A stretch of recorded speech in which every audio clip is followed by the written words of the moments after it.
अस्सलामु अलैकुम वरहमतुल्लाहि वबरकातुहू। अज़ीज़ तलबा तालिबात, आज हम देखने जा रहे हैं 12th इकोनॉमिक्स। देखिए तलबा, हमारा वीडियो नंबर है 4.3, यानी कि जो हमारा चैप्टर जो चल रहा है 4th चैप्टर है हमारा। कौन सा है? 4th chapter. ठीक है, 4th चैप्टर है जिसका नाम है सप्लाई एनालिसिस, यानी कि रसद का तज्ज़िया। जैसे कि प्रीवियस वीडियोस में हमने देखे हैं कि जैसे कि है तो डेफिनेशन उसके क्या है, यानी सप्लाई किससे कहते हैं, है ना, उसके तो मीनिंग देखे हैं। फिर उसके शेड्यूल देखे हैं हमने, जदवल जो है ना, इनफरादी जदवल और तो इज्तिमाई जदवल है ना, इसको हमने देखे। लेकिन इस में है तो हमको देखना है कि तो रसद का तयन करने वाले अवामिल, यानी डिटर्मिनेंट्स ऑफ सप्लाई। अब सब डिटर्मिनेंट्स ऑफ सप्लाई को देखने से पहले हम ये देखेंगे, यानी कि सप्लाई किससे कहते हैं। फिर से सप्लाई यानी कि जब कोई ताजिर बाज़ार में जो अशिया फ़रोख्त करने के लिए लाता है उसको हम सप्लाई कहते हैं। जैसे कि मेरे पास पेन है मार्कर, और मैं मार्कर पे मेरे पास 50 है, 50 पेन बाज़ार में मैं फ़रोख्त करने के लिए ले जाता हूँ, तो वो फ़रोख्त लिए गए मेरे 50 पेन वो कहलाएंगे, क्या कहलाएंगे? सप्लाई कहलाएंगे। और उसके लिए वक्त और क़ीमत भी तय होना पड़ता है। ठीक है, तो देखिए तलबा, हम देखने जा रहे हैं हमारा रसद का तयन करने वाले अवामिल, यानी डिटर्मिनेंट्स ऑफ सप्लाई, यानी कि इसके कितने 8 पॉइंट्स इसके दिए गए। कितने? 8 पॉइंट्स। अब ये 8 पॉइंट जो है ना, रसद का तयन करने वाले अवामिल हैं, यानी कि रसद को ये तय करते, रसद को, यानी कि रसद कम होती है और ज़्यादा होती है ये 8 पॉइंट की वजह से, यानी रसद पर क्या हो रही है? इफ़ेक्ट हो रहे, असरअंदाज हो रहे। ठीक है, अब जैसे कि देखिए सबसे पहले एक पॉइंट है शय की कीमत, यानी price of commodity. Price of commodity यानी शय की कीमत। अब शय की कीमत यानी क्या है? अब शय की कीमत यानी कि किसी भी शय की जो कीमत होती है वो है तो सप्लाई पर है तो असरअंदाज होती है। अगर शय की कीमत, अगर शय की यानी कमोडिटी की अगर प्राइस अगर बढ़ती है तो प्रोड्यूसर क्या करता है? उसकी रसद को बढ़ाता है। और अगर कमोडिटी यानी कि शय, यानी शय की अगर प्राइस कम होती है तो मार्केट में है तो क्या करता है? सप्लाई भी कम करता है। ठीक है ना, करता। तो एज ए हमको क्या देखने का, हमको एज ए तो कस्टमर बनकर नहीं सोचना ये बात, एज ए हमको है तो प्रोड्यूसर समझ कर देखना है। यानी एक ताजिर है, एक ताजिर क्या करता है, एक हमको एज ए प्रोड्यूसर समझकर हमको समझना है। जैसे कि फ़िलहाल में अब हम क्या है, एज ए प्रोड्यूसर है, यानी कि ताजिर है। एक ताजिर क्या करता है? जब उसको बाज़ार में अशिया की कीमत अगर ज़्यादा मिलती है तो ताजिर क्या करता है? बाज़ार में अशिया को और ज़्यादा लाता है और ज़्यादा उसकी क्वांटिटी बढ़ाता है। और अगर बाज़ार में उसको अशिया की कीमत कम मिलती है तो बाज़ार में क्या करता है? वो अशिया कम लाता है। ठीक है, इसी तरह हम इसको कहते हैं कि शय की कीमत। शय की कीमत क्या करती है? यानी कि प्रोड्यूसर को अगर बाज़ार में है तो अशिया की अगर उसको दाम ज़्यादा मिलते हैं तो क्या करता है? वो उसकी सप्लाई ज़्यादा करता है। और अगर बाज़ार में अगर शय की अगर उसको तो प्राइस कम मिलती है तो क्या करता है? सप्लाई कम करता है। इसी तरह हम उसको कहते हैं कि शय की कीमत, प्राइस ऑफ कमोडिटी। ठीक है, कमोडिटी किस पर इफ़ेक्ट हो रही है? ये हो रही रसद को तय कर रही है, रसद कम है या ज़्यादा है। दूसरा है हमारे सामने टेक्नोलॉजी। टेक्नोलॉजी ये जो हमारे सामने है, अब टेक्नोलॉजी भी है ना, रसद को तय करने में क्या करती है? मदद करती है। सप्लाई को तय करने में क्या करती है? मदद करती है। कैसी मदद करती है? टेक्नोलॉजी अगर एकदम पुराने ज़माने की अगर होंगी और एकदम घटिया किस्म की अगर टेक्नोलॉजी होगी तो क्या होता है कि तो जो बाज़ार में सप्लाई कम होती है, यानी कि बाज़ार में जो अशिया कम आती है, यानी उसके लिए क्या है? वक्त भी ज़्यादा लगता है, अशिया को बनाने में मेहनत भी ज़्यादा लगती है, और उसके साथ साथ में है तो उसको है तो पैसा भी ज़्यादा लगता है और अशिया भी कम आती है।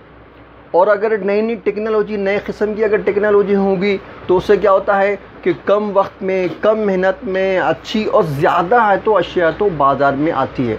अब ज़्यादा बाज़ार में अशिया आना मतलब कि सप्लाई ज़्यादा होना, यानी रसद ज़्यादा बढ़ना। तो जैसे ही देखते हैं हम आजकल टेक्नोलॉजी के नए नए मशीनें, नए नए आलात निकले।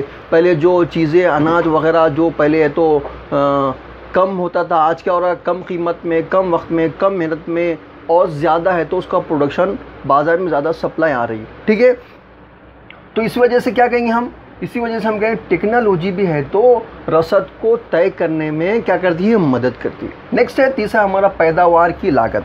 अब पैदावार की लागत किससे कहते हैं, अब पैदावार की लागत यानी कि cost of production, cost of production यानी पैदावार की लागत, यानी पैदावार में हम तो लागत यानी कि कॉस्ट यानी कितना हम पैसा क्या करते हैं उसमें खर्च करते हैं किसी चीज़ को तो तैयार करने में, है ना, उसको हम लागत कहेंगे।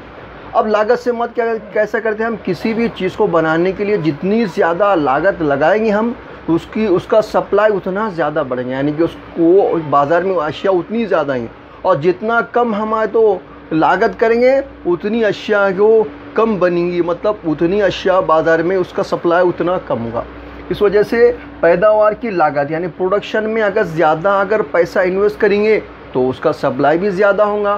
प्रोडक्शन में अगर हमें तो पैसा जितना कम यूज़ करेंगे, इन्वेस्ट करेंगे, उतना उसकी ये तो लागत कम होगी। तो इस तरह इसका मतलब क्या है कि पैदावार की जो लागत है ना, ये भी है तो क्या है, रसद को तय करने में क्या करती है, मदद करती है। ये हमारा तीसरा क्या देखे हमने, फैक्टर देखे। अब चौथा है बुनियादी सहूलियात यानी कि इंफ्रास्ट्रक्चर फैसिलिटी।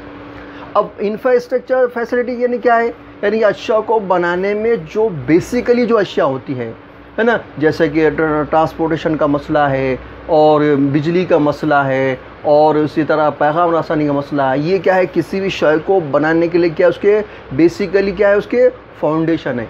अगर ये चीज़ें, अगर किसी भी चीज़ को बनाने के लिए उसके जो बुनियादी चीज़ें हैं अगर वो अगर अच्छी रहेंगी तो क्या होगा कि सप्लाई ज़्यादा होगा, यानी प्रोडक्शन ज़्यादा होगा तो सप्लाई ज़्यादा होगा। और अगर बेसिकली जो चीज़ें अगर कम होगी तो क्या होगा, तो प्रोडक्शन भी कम होगा, प्रोडक्शन कम होगा तो इसका मतलब क्या होगा कि तो सप्लाई भी कम होगा। तो इसी तरह यहाँ कहने का मतलब ये बुनियादी जो सहूलियात है इंफ्रास्ट्रक्चर फैसिलिटी के ऊपर ही है तो सप्लाई का सिलेक्शन होता है। ठीक है, जैसा कि हम देखते हैं कि कॉलेजेस में अगर टीचर्स अच्छे होंगे और कॉलेज की बिल्डिंग अच्छा होगी, है ना, और खेलने का ग्राउंड अच्छा होगा और बच्चों का परसेंटेज अगर अच्छा आता है, ये सारे बेसिकली अच्छे, तो वहाँ पे एडमिशन भी ज़्यादा होते। और अल्हम्दुलिल्लाह आज के दौर में तो हर एक कॉलेज स्कूल में तो इंफ्रास्ट्रक्चर है तो और पहले से कहीं अच्छा हो चुका है। ठीक है, लेकिन वो और बात है कि उसको तो तलबा उसको तवज्जो नहीं देते हैं। ठीक है, इसी तरह इसमें भी ऐसा ही है। ठीक है, और उसके बाद नेक्स्ट है हुकूमत की पॉलिसी यानी कि गवर्नमेंट पॉलिसी। अब गवर्नमेंट पॉलिसी में हम क्या देख रहे हैं कि हुकूमत की जो पॉलिसी होती है, क्या पॉलिसी थी हुकूमत की, अब हुकूमत की जैसी पॉलिसी रहेंगी उसके हिसाब से है तो रसद भी तय होती है। अब हुकूमत एज टैक्स में हुकूमत कमी करती है, या तो हुकूमत है तो सनतों है तो फ़ंड देती है, मदद के तौर पर देती है, या सनतों के लिए नए नए कोई है तो रूल्स रेगुलेशन बनाती है उनके फलाह बहबूद के लिए। तो जब तो ऐसा होता है तो क्या होता है कि जो तंजीमें होती है, जो सनतें होती हैं, उनको प्रोडक्शन करने में उनको काफ़ी मदद होती है और वो उसका तो सप्लाई भी ज़्यादा करेंगी। और अगर सप्लाई ज़्यादा बढ़ जाएंगे, हुकूमत की पॉलिसी अगर सही रही तो उससे है तो प्रोडक्शन भी है तो सप्लाई भी ज़्यादा होंगी। और हुकूमत है तो टैक्स ज़्यादा लगाती है, इमदाद नहीं करती है, या अगर हुकूमत के रूल्स नियम जो है वो है तो सनतों के लिए कारआमद नहीं होते। जैसे कि आज हम देखें किसानों के लिए हुकूमत ने क्या की, तो किसान कहते हैं कि उनको तो हुकूमत के फ़ैसले के ये नए कानून की वजह से नुकसान है। अभी तो फ़िलहाल में फ़ायदा है लेकिन आने वाले दिनों में उसके लिए नुकसान भी उतना ही है। तो कैसा है, हुकूमत की जो पॉलिसी भी होती है ना, ये भी पॉलिसी है तो रसद सप्लाई के सिलेक्शन करने में काफ़ी कारआमद होती है। ठीक है, अब कुदरती हालात। अब कुदरती हालात से मुराद कैसे हालात है कि नेचुरल कंडीशन। अब कुदरती हालात या जैसे बारिश का है ना, ये सरमा का, गर्म का, ये भी कुदरती हालात भी है ना, ये तो एक प्रोड्यूसर के लिए काफ़ी कारआमद होते हैं। अगर बारिश अगर ज़्यादा होगी, बहुत ज़्यादा, तो फसल नुकसान हो जाएगी, बारिश अगर नहीं होंगी तो भी फसल तो नुकसान हो जाएगा। तो इसी तरह है तो कुदरती जो हालात होते हैं ये भी प्रोडक्शन के लिए है तो काफ़ी कारआमद साबित होते हैं। मतलब कि अगर सही अगर होगे तो प्रोडक्शन अच्छा होगा किसी भी चीज़ का, चाहे वो नेचुरली कमोडिटी हो या फिर तो इंसान की तैयार करदा हो, है ना। तो दोनों सूरत में है, नेचुरली है ना, दोनों सूरत में है तो क्या होता है प्रोड्यूसर पर उसका असर होता है, यानी कि सप्लाई पर होता है। तो हम ये कहना चाहेंगे कुदरती हालात जो है ये भी हैं तो सप्लाई के कम और ज़्यादा पर क्या होते हैं तय करने में मददगार साबित होते हैं। ठीक है। नेक्स्ट है कीमतों से मुतालिक मुस्तकबिल के तवक्कात, यानी फ्यूचर एक्सपेक्टेशन। अब क्या है कीमतों से मुतालिक, जैसे कि किसी प्रोड्यूसर को अगर ये लगता है कि उसके पास जो चीज़ें हैं, जो अशिया है, अगर वो अशिया फ्यूचर में उसकी अगर दाम अगर ज़्यादा आएंगे तो वो क्या करता है कि उसको रोक कर रखता है, क्या करता है उसको स्टॉक कर लेता है, उसका है ना, उसका ज़ख़ीरा करता है। अब ज़ख़ीरा करता है तो इसका मतलब क्या कर रहा है, वो काला बाज़ारी कर रहा है, और काला बाज़ारी करना बोले तो गैर इलीगली है ना, इलीगली है। तो उससे क्या होता है कि मौजूदा हालात में क्या अशिया की कमी होती है और क्या होती है महंगाई बढ़ती है, और फिर जब बाद में जब सही दाम उसको उसके मन मुताबिक मिलते हैं तो फिर वो अशिया को बाहर निकालता है और उससे ज़्यादा से ज़्यादा मुनाफा कमाता है। तो इसी तरह सप्लाई क्या होता है, उसकी इस कदम की वजह से क्या होता है मार्केट में तो सप्लाई कम हो जाता है, अशिया नहीं आती है। अब जब बाद में जो मार्केट बाहर निकलेगा तो तब उसका क्या होता है मार्केट में सप्लाई ज़्यादा हो जाता है। इसी तरह ये कीमतों से मुतालिक तवक्कात ये भी है तो रसद को तय करने में क्या करती है, मदद करती है। फिर नेक्स्ट है दीगर अवामिल, अदर फैक्टर। अब अदर फैक्टर यानी क्या है, दीगर अवामिल, जैसे मार्केट में है तो हमारी अगर किसी प्रोड्यूसर ने यानी कि आजिर ने अगर कोई है तो ताजिर ने अगर शय लाया उसके कंपैरिजन में दूसरी शय का आना, यानी उससे कम दाम में वो तो मार्केट में दे रही है, या फिर और दूसरे ऐसे जो हालात हैं मार्केट में अगर तो महंगाई बढ़ जाती है या मंदी का दौर आ जाता है या कोई भी ऐसे हालात आ जाते हैं जिसकी वजह से है तो उसको है तो यानी कि रसद पर उसका असर होता है। तो रसद कम होती है या ज़्यादा होती है, ये दीगर अवामिल की बुनियाद पर कहने का मतलब ये। ठीक है। इस तरह हमने है तो ये 8 पॉइंट को हमने है तो समझे हैं। ठीक है। ये 8 पॉइंट जो है ना रसद को तय करने में क्या कर रहे हैं, मदद कर रहे हैं। रसद कम होती है या ज़्यादा होती है, ये 8 पॉइंट की बदौलत रसद के कम और ज़्यादा होने पर असरअंदाज उसका होता है। तो मैं उम्मीद करता हूं कि अभी मैंने आपको जितना समझाया आपको अच्छे से समझ में आया होगा। अगर आपको समझ में आया होगा तो आप इंशाल्लाह हमारे इस यूट्यूब चैनल सैयद असलम को सब्सक्राइब, लाइक और शेयर करना बिल्कुल ना भूलिएगा। ठीक है। इस तरह हमारा ये वीडियो ख़त्म हो जाता है। अल्लाह हाफिज़।